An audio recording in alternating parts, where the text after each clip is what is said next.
Solusinya gimana? Nanti akan ada saatnya teman-teman akan ngelihat sendiri gitu. Tapi kalau untuk saat ini solusi yang bisa aku lakuin adalah aku menyembuhkan diri aku sendiri dengan bekerja gitu. Terus tapi aku tetap juga melayani teman-teman yang datang ke sini untuk tahu kabar aku tuh thank you banget gitu ya. Dan justru di sini KIS tuh kayak bisa menginformasikan juga ke semuanya bahwa kita dalam keadaan aman kok. Dalam keadaan aman dari segi mental, segi fisik.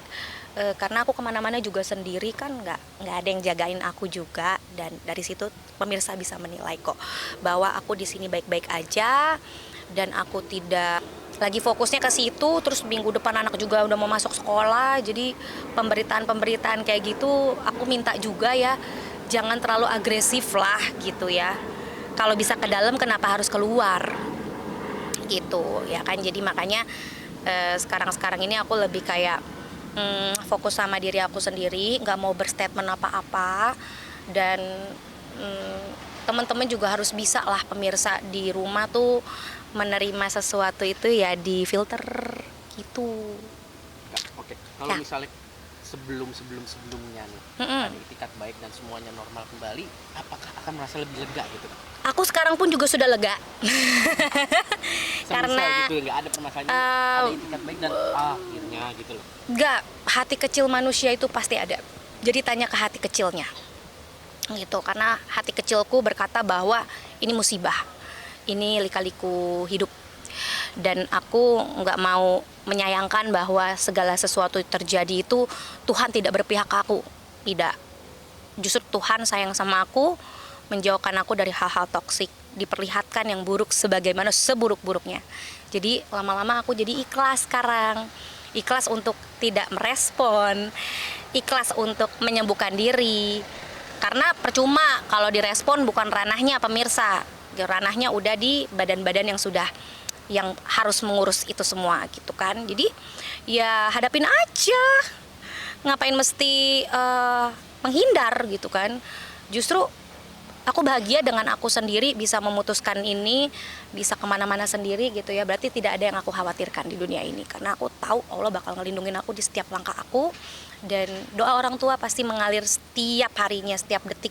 Dan ya seperti yang Mas lihat sekarang kan, aku jadi bisa meeting, bisa fokus kerja.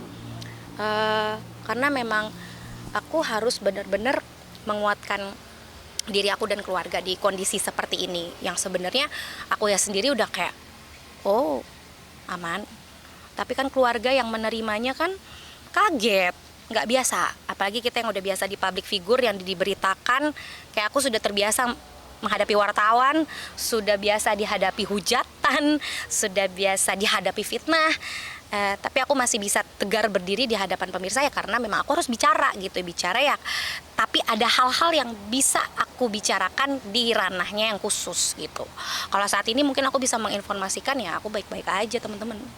Tapi Kak, mungkin respon keluarga gimana sampai saat ini dengan apa ya, banyak banget opini di luar sana, banyak giringan berita di luar sana. Semua itu tergantung dari aku, si anak, yang bisa meyakinkan bahwa ini akan baik-baik aja dan ini tergantung aku gitu. Karena memang yang bermasalah di dunia ini gak hanya Cikita saja, banyak kok seleb lain gitu kan. Tapi menurut aku biarlah itu menjadi ranahnya aku gitu. Terus apalagi ya, kalau keluarga udah mulai terbiasa karena udah konsekuensi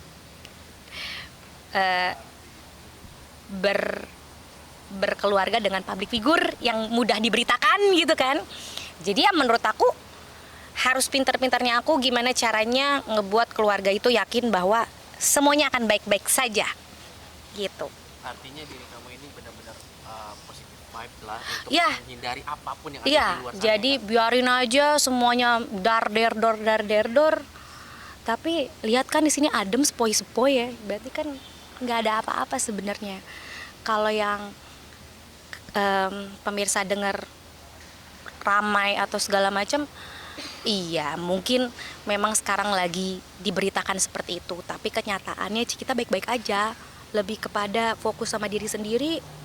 Ini aja Mas tahu kan, aku datang sendiri ketemu sama partner aku, melakukan sesuatu bisnis yang mungkin bisa menjadi penopang hidup aku nanti di masa yang akan datang, ya kan. Ya itulah pentingnya jadi perempuan yang mandiri, nggak secara wealthy ya, tapi secara juga solving the problem saat ini. Kalau aku nyelesain masalah dengan emosi, maka hasilnya akan menjadi parah. Tapi kalau kita tenang, dan kayak banyak orang yang diberitakan yang tidak baik itu akan mengunci diri.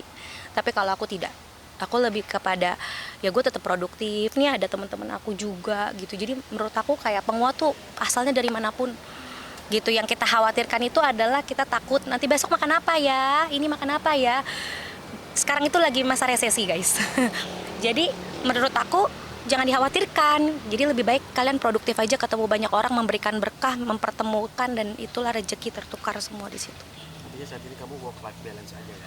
Iya, tapi nggak ngejar apa-apa, cuman ngejar kedamaian gitu. Kalaupun memang ada yang tidak merasa damai di sisi aku, ya hempaskan. Nggak sesulit itu. Kalau ada yang merasa tidak nyaman bersama aku, merasa beban bersama aku, lepaskan.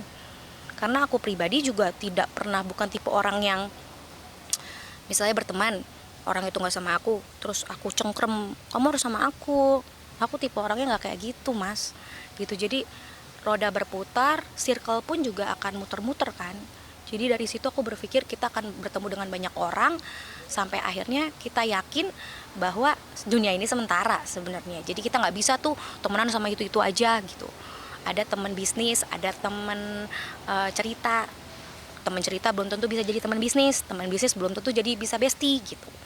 Jadi pelajaran yang aku ambil adalah yaitu sejak aku merasa bahwa setiap ada masalah yang terjadi itu adalah proses pendewasaan. Oke, Kak, terakhir mungkin Ya. ini aku mungkin agak nyinggung masalah kamu sedikit, tapi ya tidak. Jika suatu saat mungkin ada sesuatu yang benar-benar membuat kamu marah, membuat kamu benar-benar greget gitu, apakah kamu akan muncul dan memberitahu ke semua teman-teman dan masyarakat nih sebenarnya apa yang terjadi gitu? Oh, kayaknya enggak sih. Kita lihat juga dalam artian gini. Semua itu kan terpantau ya di sosial media. Aku itu bisa kontrol diri aku dengan sangat baik. Tapi mungkin kita ada juga di mana momen meledak gitu kan. Nah, menurut aku ya balik lagi gitu. Gimana kitanya sih gitu ya. Karena menurut aku kalau misalkan masalah yang teman-teman denger ini nggak perlu diperpanjang, nggak perlu dijadikan momok yang harus diperbincangkan, karena nggak ada duitnya juga.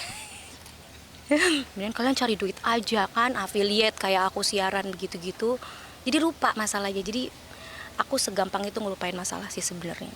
Cuma kalau ditanya-tanya kan jadi inget kan mas, ya kan. Padahal saya mau meeting ke Ono, ya kan jadi ngebahas lagi.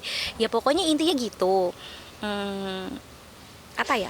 Jangan terlalu berlarut dalam masalah gitu. Kalau selama kita bener, kan ngapain takut? Terus ngalir aja.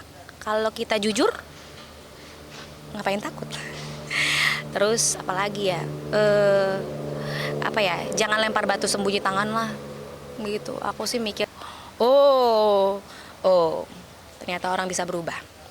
Mungkin sampai saat ini apa sih yang membuat kamu benar-benar kuat nih Kak, untuk menghadapi Allah. semuanya, benar-benar semuanya? Allah pertama, Javier dan Anaknya. dan semua orang-orang yang sudah meninggal ya. Kayak aku banyak kontak batin lah sama orang-orang yang sudah tidak ada gitu. Karena menurut aku apa ya, apapun yang terjadi sekarang itu aku melewati proses cukup panjang. Up and down-nya tuh aku lewatin bareng-bareng gitu. Jadi kuat itu ya karena musibahnya itu loh. Kalau ujian itu nggak kalian resapi ya kalian akan letoy aja jadi perempuan gitu kan. Tapi ya aku ngerasa kayak ternyata kalau udah dilewatin ringan juga ya gitu. Jadi kalau nggak dicoba nggak bakal tahu. Terus udah gitu yang aku pelajari adalah berusaha buat jujur sama apapun, dan hati-hati kalau fitnah orang. Fitnah itu ada umurnya, pendek umurnya. Biasanya kalau orang yang fitnah-fitnah itu ya akan berbalik gitu. Aku cuman serem aja sih gitu. Jadi makanya aku nggak pernah takut sama apapun. Aku nggak pernah takut mengungkapkan kebenaran. aku nggak pernah takut kemana-mana sendiri, sedangkan mungkin pihak-pihak yang bersalah atau yang lain tuh berusaha untuk menutupi kesalahan tuh, apakah tenang hidup seperti itu gitu ya. Jadi ya aku sekarang kalau ditanya, Ci kita pakai kuasa hukum? Enggak ada, aku nggak pakai kuasa hukum. Sendiri untuk diri Aku sendiri, sendiri, karena untuk keluarga, jadi sendiri aja. Jadi menurut aku ya sekalian meluruskan juga di sini, mungkin akhirnya kan gara-gara media-media juga terlalu gembar-gembor di luar angkasa, di luar nalar jadinya kan.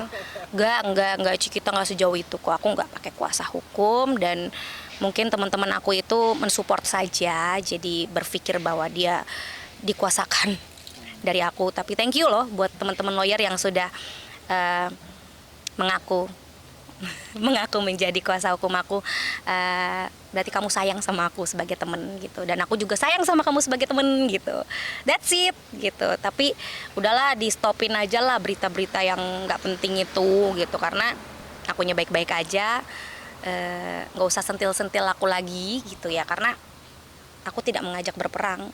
Aku cuman mengajak tobat yuk gitu. Tobat yuk, ya kan? Terus apa lagi ya? Ya mungkin itu yang membuat jadi tambah besar ya.